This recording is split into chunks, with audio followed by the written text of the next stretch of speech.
Hello and welcome to lecture 3 of unit 2 in strategic management course of MBA program. I am Pankaj Chauhan. I am associated with Ajay Kumar Garg Institute of Management, Ghaziabad. In this session, I will be covering the PESTEL analysis as a part of environmental scanning. So far, learning outcomes are concerned. After this session, you will be able to understand why to conduct PESTEL analysis. PESTEL analysis is related to external environmental analysis, and external environmental analysis help us to understand the level of opportunities and level of threat. After this session, you will also be able to describe the all 6 factors that covered under PESTEL analysis, and you also will be able to understand and explain the sub factors of the factors in the PESTEL analysis, which means that it's not just 6 variables into this. Every variable has got certain sub factors. So you will be able to understand the next level of each factor. Interestingly, PESTEL analysis generate a list of the variables which are very important, or we would say critical for the success of business. So it is very important to know what is the process or the steps that should be followed in order to conduct PESTEL analysis. So after this session, it is expected that you would be knowing how to conduct PESTEL analysis. And finally, with these all details, you would be aware of the PESTEL analysis. So to begin with, I will take the analogy that help us to connect with the topic. This analogy is related to our health.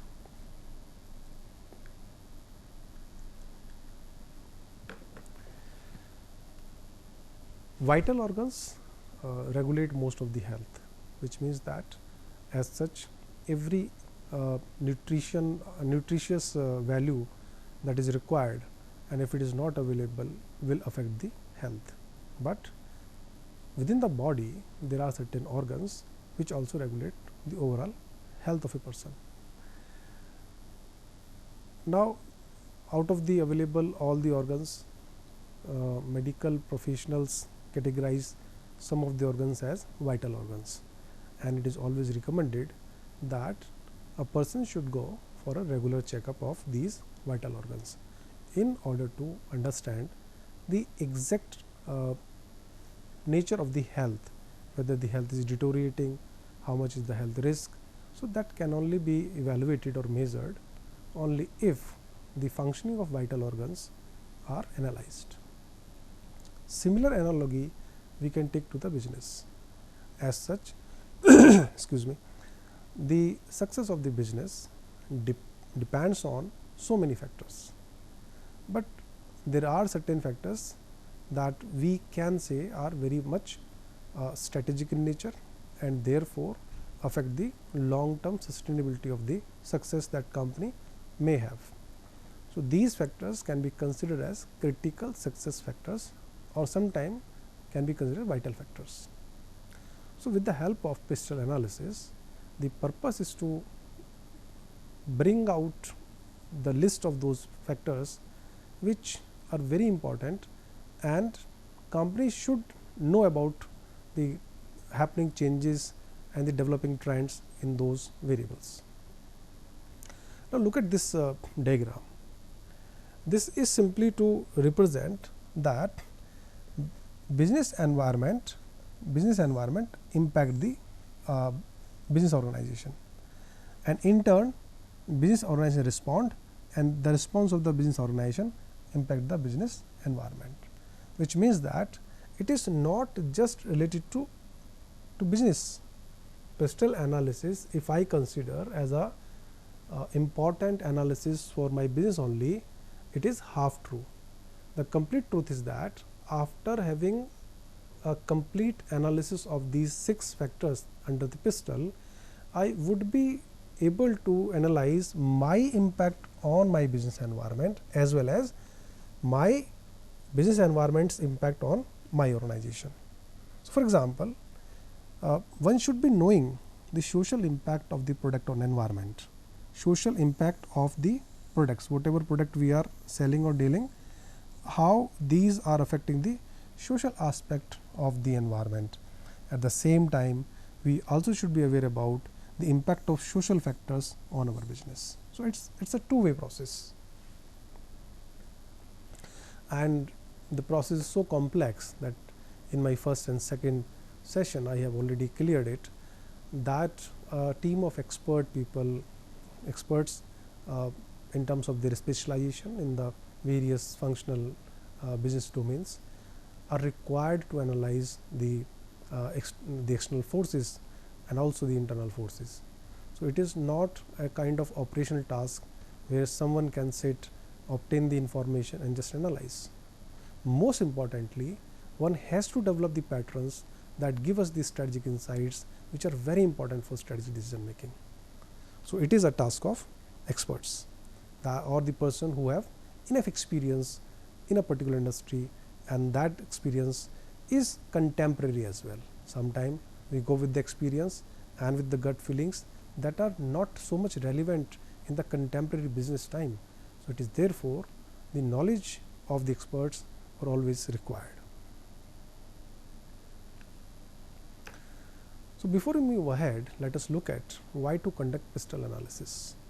And when I explain this slide, I request that you thought, what if we don't conduct this PESTEL analysis? Then only we can understand the importance of it. The importance of something can be viewed only if it is not there.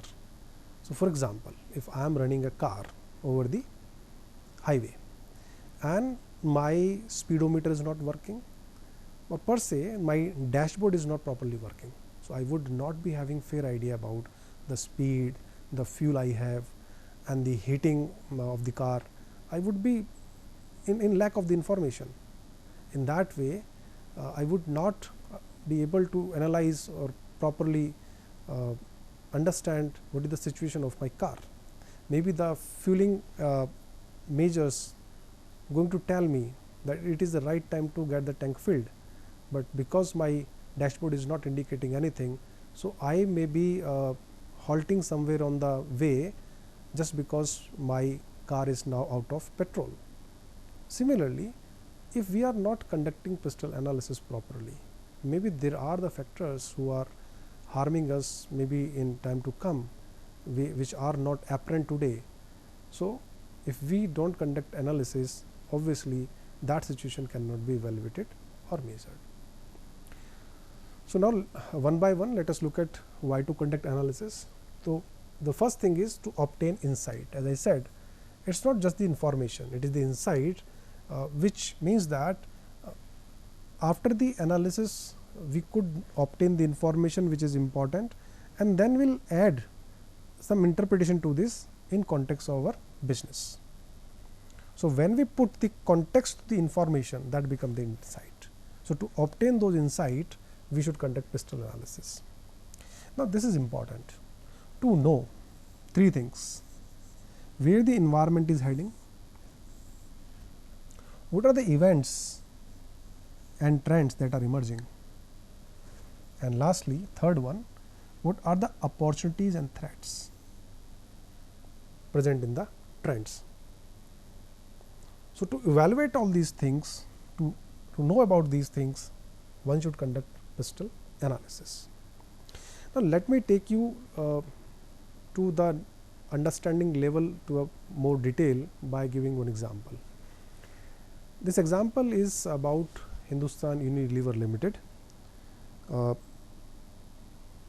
Hindustan Unilever Limited wanted to reach out to the rural market in India, but there are some specific and peculiar problems which are related to rural India. One such problem is the fragmented market.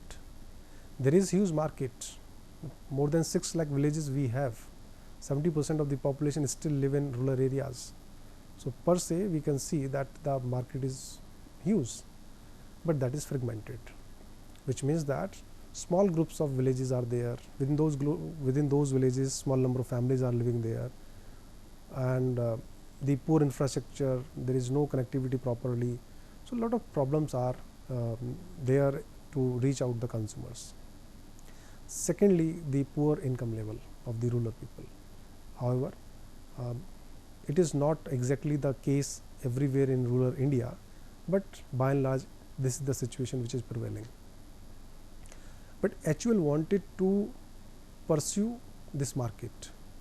So what they went for is they conducted a market survey, and they found that there are the growing chances and there are the growing intentions among the rural women to work.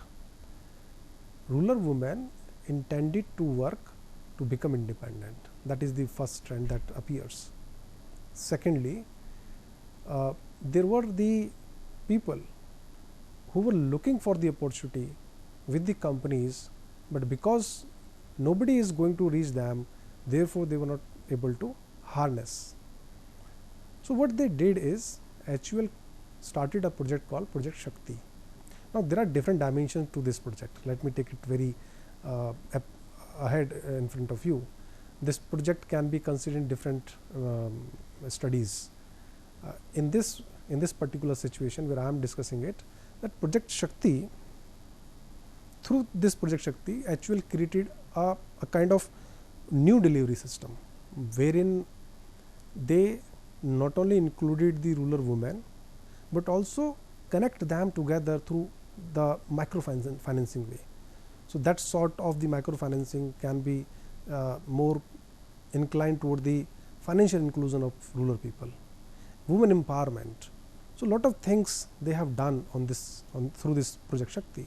At the same time, they were able to reach out to rural market with the help of these self-help groups they created under Project Shakti, with the help of the rural women who were given the chance to pursue their entrepreneurial career, to connect them with the company like HUL.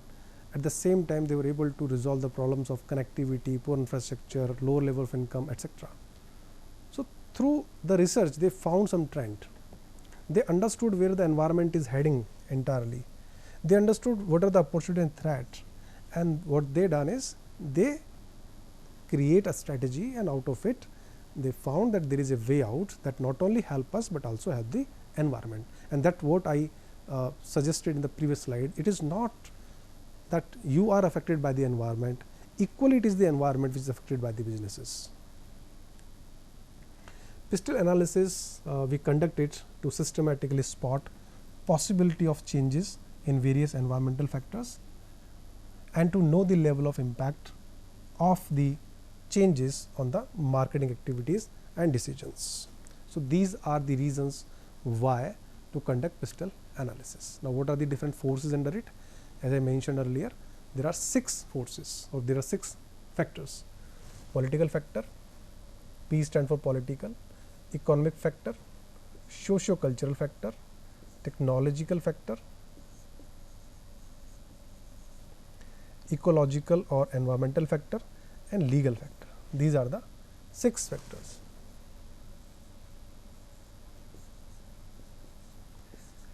Now let us briefly look at the details of each of these. Political factors analyze the role of government in business, right? There are some risks which are associated with the decisions of government, with the policies of government. Sometimes the decisions and policies create some sort of inhibition. Sometimes the policies of the government and the actions of the government increase the competition, they facilitate the competition, and sometimes the intention of the government can lead to creation of such a policy that accelerate the business. So under the political factor analysis, the purpose is to analyze the role of government into the business. However, if we say business is not the business of government, but actually it is the government which through the political factors govern and control the businesses. We can take an example over here. If we look at that, government is is relaxing the norms of FDI, foreign direct investment. If the government is relaxing the norms related to FDI, it means that intention of government is to increase the competition and the competition from the global players. Whereas if we found that through a policy government has increased the import duty, or they came up with some sort of tariffs, it shows clearly that they are inhibiting the intrusion of the foreign companies to the economy, and they are trying to create more opportunity for the national companies. Similarly, there could be certain policies. If government plan is to invest more in the infrastructure development, that may be to accelerate the business opportunities within the country. Now look at the economic factors. Economic factors analyze nature and direction of economy,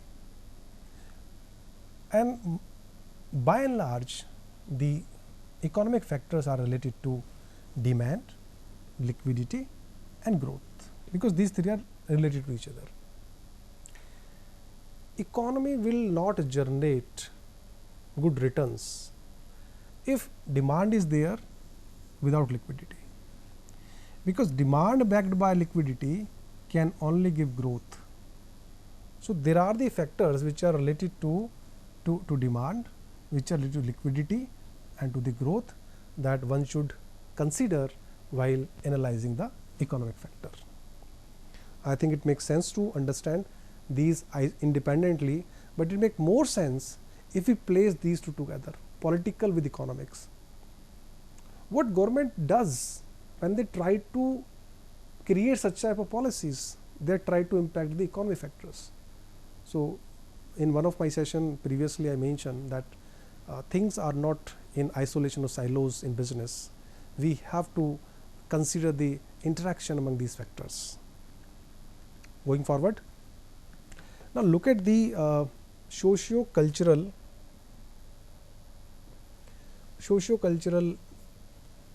factors. So socio-cultural factors analyze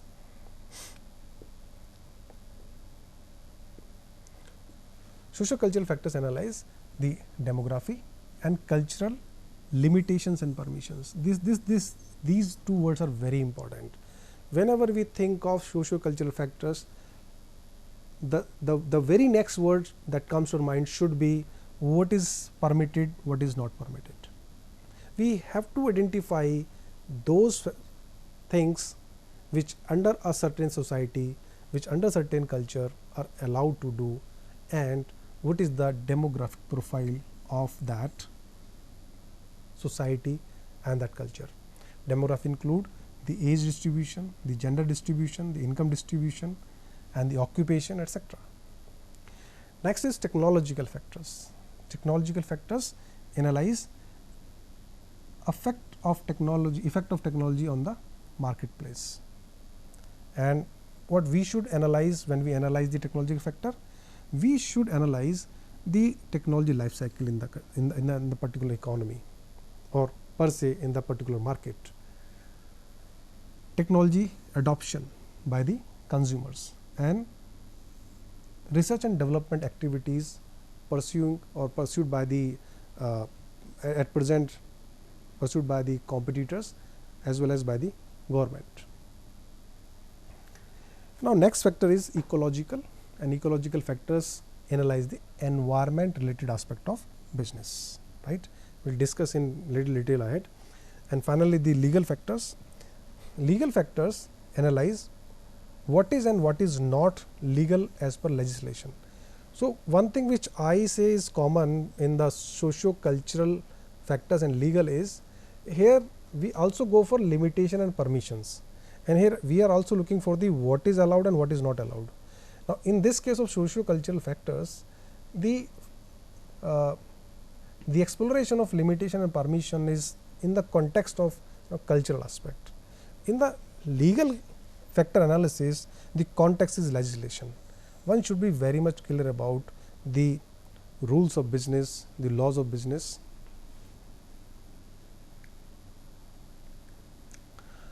Now we will pick up these these one by one.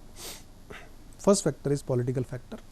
As I said, political factors create political risk, and what are the different sub factors under political sub factor? So sub factors of political factor include political system, number of political parties, philosophies of political parties, and global political factor. Now look at this philosophies of political parties.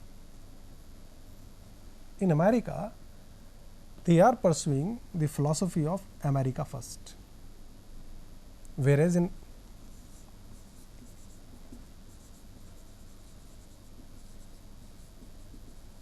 India, we are following the policy of India first.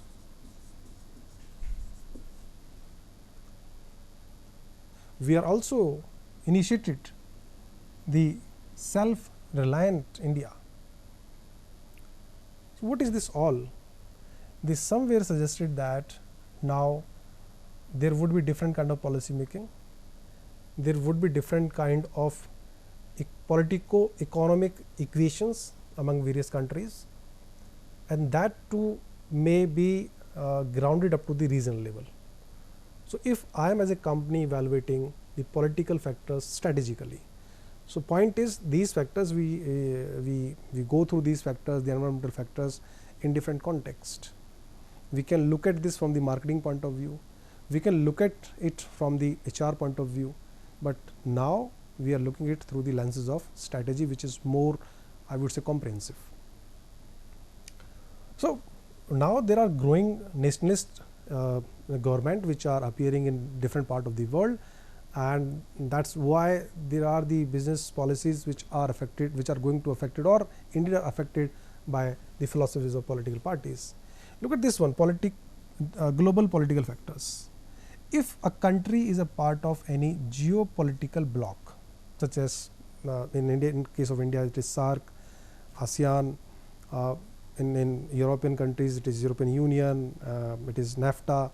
So something that happen into those blocks definitely going to be appear in the controlling mechanism handled by political parties, and that will eventually will affect indirectly, sometime directly, the businesses. So whenever we evaluate the political factors, we should take care of this all. In Indian context, we can refer to this case of shift of Tata Nano project from West Bengal to Gujarat. It is purely a case of mishandling of regional corporate conflict by the government. So I would not go too much details about it, but because of the length of this topic. Now look at the economic factors. Economic factors include the sub factors such as the economic conditions in the market, the economic policies of the government, and the economic system of the country, whether we are the socialist economy or the capitalist economy, or which is also known as free economy, or we are the mix of these two. So the type of economy we are, that certainly affect the businesses, particularly the strategic aspect. The economic policies of government, obviously the industrial policy, fiscal policy, monetary policy. The fiscal policy adjusts the spending levels, and the monetary policy control the supply of money to the market. So if something is changing in the monetary policies or the fiscal policies, it is definitely going to impact the business. So we should always track the monetary and fiscal policies of the government. What is the tax structure and exchange rate? Exchange rate, particularly foreign exchange rate per se, is foreign exchange rate. It is very important in case of a company that deals in outsourced manufacturing. So if a company is into this outsourced manufacturing, the foreign exchange rate are very important factors. Likewise, the income level, the level of saving, these two are related to the liquidity side of the money, and the per capita income state of economy, what is the GDP, where it is moving. So these all are very, very important sub factors of economical factors. I can put one example here. This example is about a company called Crown Crock and Seal Company. This company was in the debt of $2 billion US, and 2008 time, during that period of time, this the economic slowdown slashed their stock prices. What they done is that they refinanced their debt. They decided to go for it, and they issued bond. The point is, a company which is already in the debt, how come it is issuing a bond? And if they have issued the bond, how come people will purchase? Bond is such an instrument that will give a fixed interest rate, and the holder of the bond entitled to get it from the company. But they are happy, these kind of customers are very happy because the economy is under slowdown. So, they will be happy to get it even for the lower interest rate. Now, what is the benefit for this company?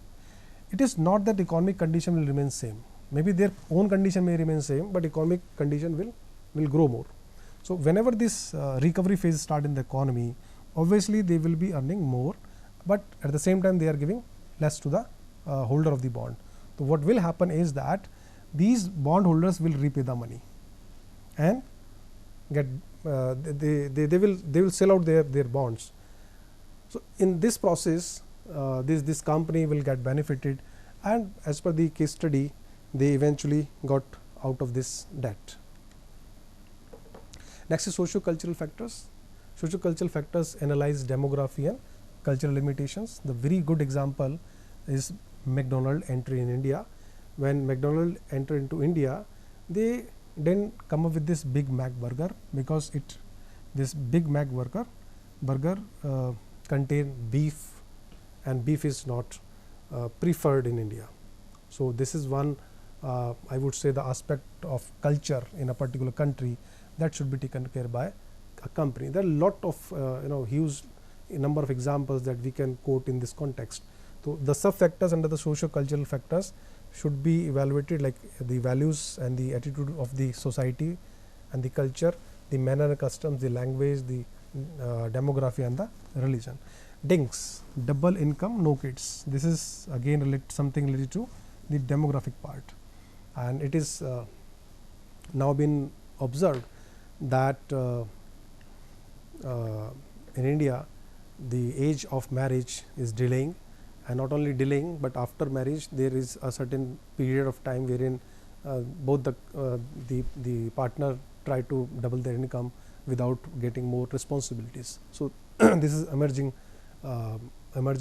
pattern which companies observed, and accordingly they plan. Next factor is technological factor. Moore law says that technology change after 18 months, and whenever technology to be analyzed, it has to be analyzed by looking at the technology life cycle, cost of technology, industry automation, and the technology adoption by the consumers. Now, the ecological factors include the study of the green product availability, environmental protection laws, level of pollution, and NGO which are working on the environmental issues. While evaluating the ecological factors, one should study the possibility of recycling, the waste management, the carbon footprint targets set by the government. Lastly, the legal factors.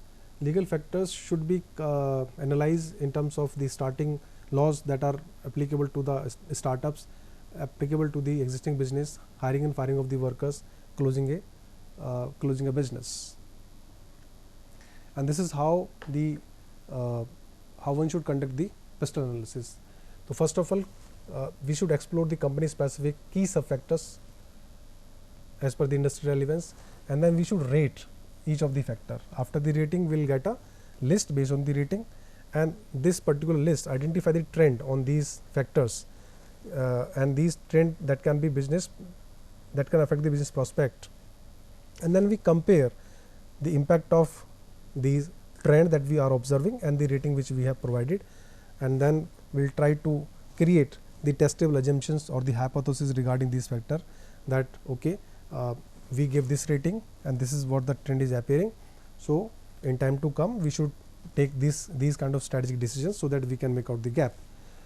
This is all regarding the PESTEL analysis, and I would say as a student of strategic management, one should understand the process and the sub forces of each force. So with this, thank you.